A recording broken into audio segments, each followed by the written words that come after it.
Rolling. Good morning, boys and girls, and welcome to Mr. and Mrs. Sagnella's home. Your teachers have told me how you have been learning lots about plants and how you can use plants as fuel. And Mr. and Mrs. Sagnella use plants in this house to actually heat our house and make it warm. So let's take a walk over to Mr. Sagnella's shed and see what kind of plant is in that shed that will heat our home.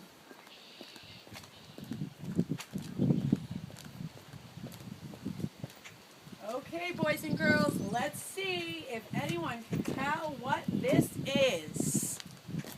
Yes, that's right. This is a big giant log, and it is part of a bigger log that came from the bark of a tree. It is actually a maple tree that makes those cool little seeds that you all like to put on your nose in the fall and the spring.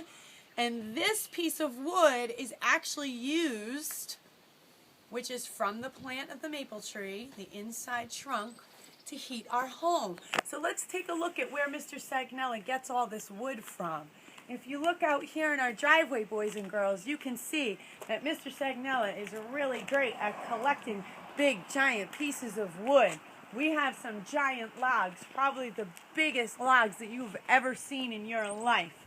And Mr. Sagnella uses a wood splitter and his chainsaw to cut these giant logs up and make them into smaller logs that we put inside our extraordinary fireplace to heat our home. So let's take a walk inside and look at that.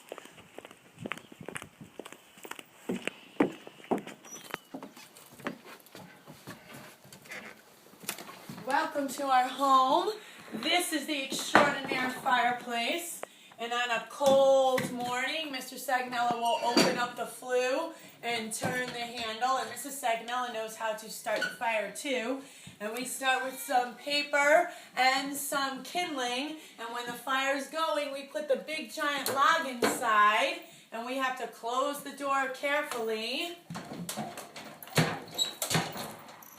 And Mr. Sagnella always ensures that Mrs. Sagnella wears the protective gloves, because when you're burning this source of plant for fuel, this log and fire can be very hot.